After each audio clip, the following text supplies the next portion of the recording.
Hello, my name is Eric Anthony Johnson. I am originally from Essexville, Michigan. I went to John Glenn High School and then later the Boston Conservatory of Music, where I earned a BFA in musical theater performance. I'm also an alumni of the Bay City Players. I did 2 productions for them. In 2006, I want to say, I did a production of Hollywood Arms.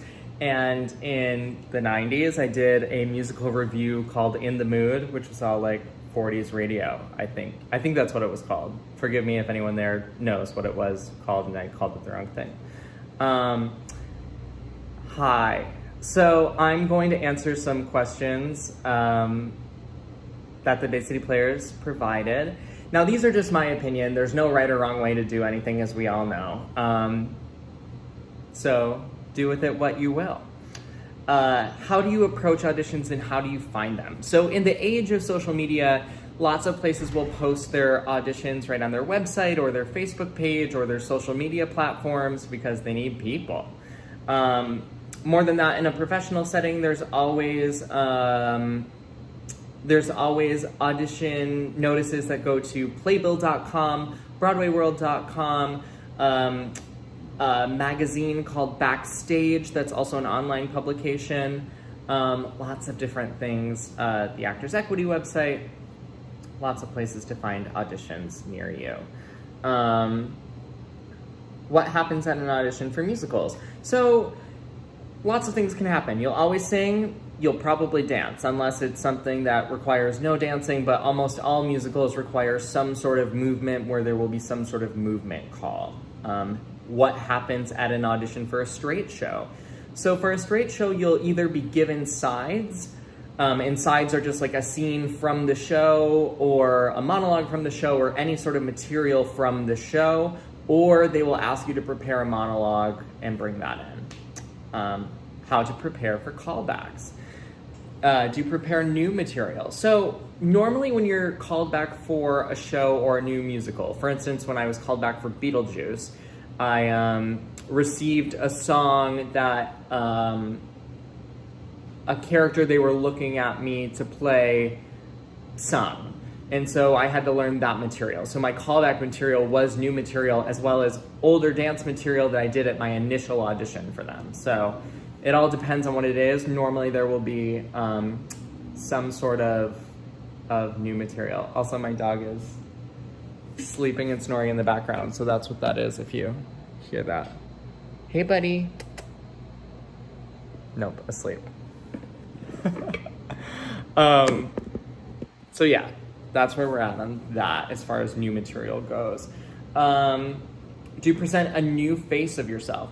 I wouldn't say it's a new face, but you have another opportunity to show more of who you are. So while it doesn't have to be like, now I'm gonna be someone else, it's that in an initial audition or in an initial showing, think about the first time you meet someone. You might remember 2 things about them, right? So this is an opportunity to show more of yourself and more of who you are, and I think that is huge. So not necessarily a new face, but just more of you, yeah? Touring, who pays the costs? The company will pay you to go on tour because you are delivering their product to a new market. How do you adjust from one theater to another overnight? So what's fun about touring, and I've done 6 of them, is your set and a lot of your crew are the same. So the people who do prop handoffs with you, the people who are moving the set or calling the scene changes from stage management, they're your crew. They're who travel with you. Then you'll pick up more crew in a particular city that are their local crew for that theater. More often than not, the actual playing space of the stage will be exactly the same as it always has been. In all the tours that I've done, we travel the floor. It's like a subfloor that sits on top of the stage itself of wherever you're touring. And so all your spike marks and I've done a few shows where there's actual cables that are in the set of the floor that get knifed is what you call it, but it's just like a pin that goes into the set that goes into the cable of the floor and it pulls it on as like a pulley system. all of that is the same because you're traveling with your set and your stage and all of those things. So the actual onstage playing space is not different. The flies get hung in the same order, in the same space apart. So the actual playing space is super easy. It's backstage where you run off for your quick change and you're like, where do I go?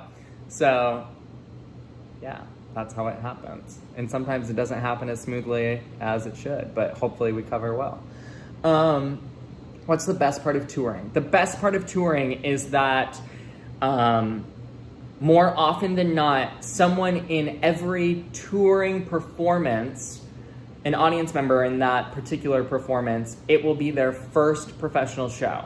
So that was how I saw my first professional show, was I believe a production of Cats at the Saginaw Civic Center, if it's still called the Saginaw Civic Center.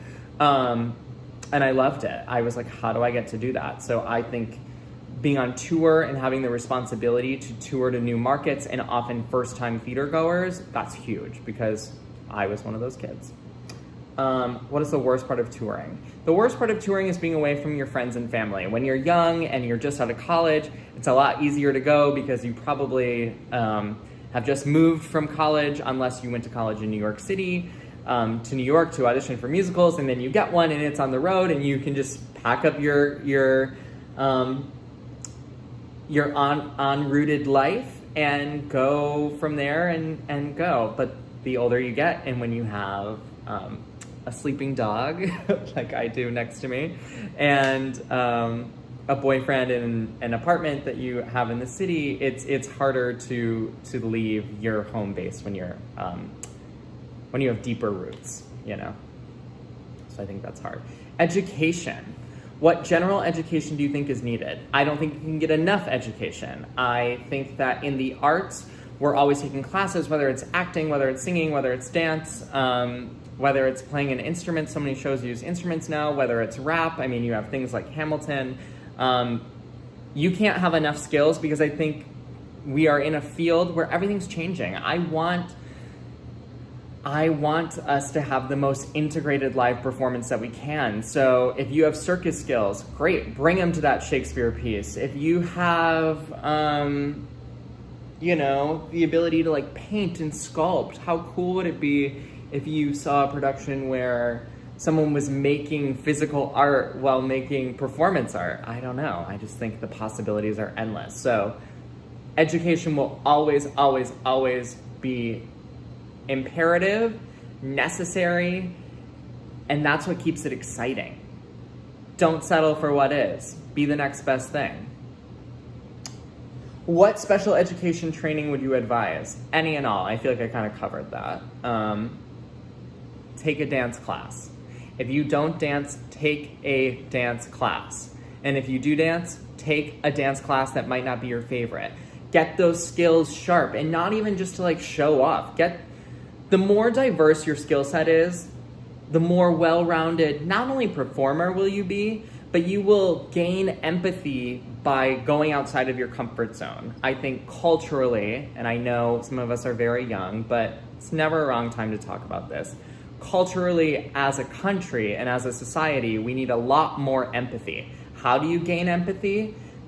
It's that old phrase of, until you walk a mile in someone else's shoes. So when you have the opportunity to take a class or learn from someone or learn a skill that might not be your favorite thing or something that comes naturally to you, you're going to gain respect and knowledge of what it is for someone else or what it is for a different group. So I think you cannot get enough training in any particular facet of performance. So go out and find it. Or in the great thing about COVID-19, which there's nothing great, that's not what I'm trying to say, but about quarantine, is that people are posting a lot of classes online on their Instagram page, whether they're going live on Facebook. There are a ton of opportunities to take from people that you would not normally have access to. So go and take those classes, yeah? Should everyone learn to sing and dance as well as they can? Of course. Not only to be better, but just to keep pushing your own boundaries, right? I think a lot of times we settle for being good and we don't reach for being great. There is no limit. The limit does not exist. Lindsay Lohan and Mean Girls, the limit does not exist. Keep pushing, keep surprising yourself, because that's what makes it worthwhile. Should musical performers take acting lessons? Yes, they should, because everyone who is in live performance is a storyteller. And what is storytelling? It's acting.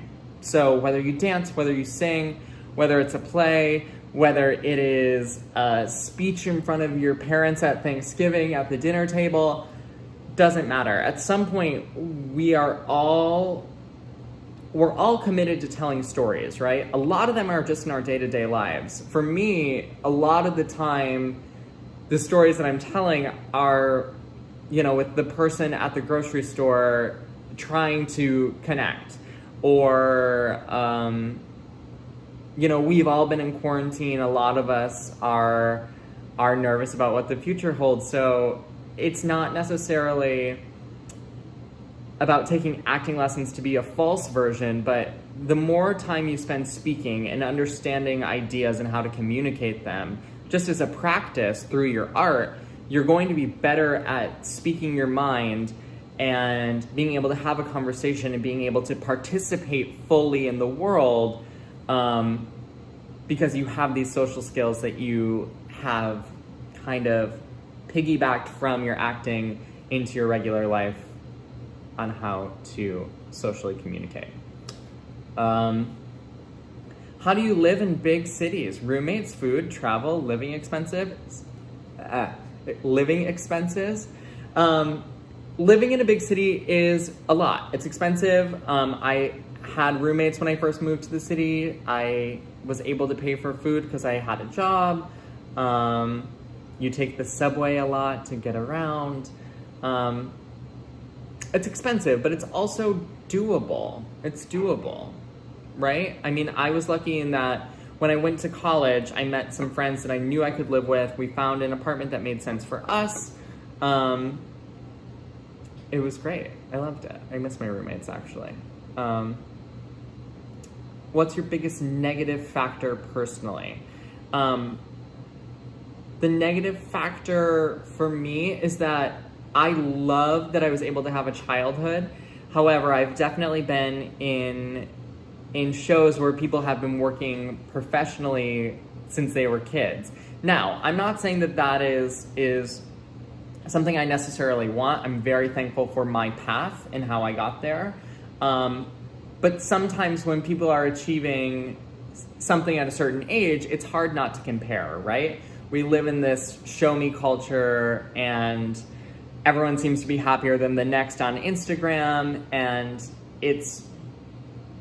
that's all fake. That's all a narrative we tell ourselves that isn't necessarily based in reality. So don't settle for what you see on Instagram as the truth. No one is out there posting like, this is the worst day ever, can you believe this happened to me? They're like, this is the best, everything's amazing, when in fact it probably isn't. As you train, as you go through, don't settle for the instant gratification stuff, right? The fast-paced Instagram instant reward life. The double tap might be fun to get, but hun, let me tell you, it's the foundation of anything that you spend working on yourself that takes time, that takes practice, that takes discipline, that isn't going to go away. That's a much more solid foundation. So work on yourself before you worry about just showing everyone that you have a cute beach pic. Yeah? Great. The biggest plus factor for me.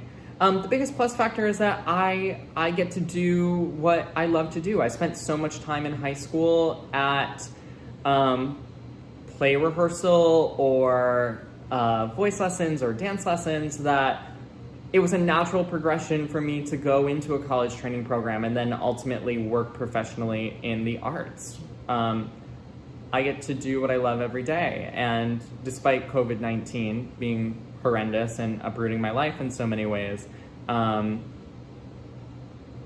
it has given me even more gratitude for the arts and what I've been able to do. And I'm so thankful to every educator I ever had growing up, because this is a testament to them that I was able to go into the arts and hopefully continue on in the future. So just a brief shout out to the queen of all queens, a recent retiree from the John Glenn High School, Jeannie Gilbert, Suzanne and Rebecca over at Miss Laurie's, who trained me dance-wise, and so many other amazing people in our community, everyone at the Players.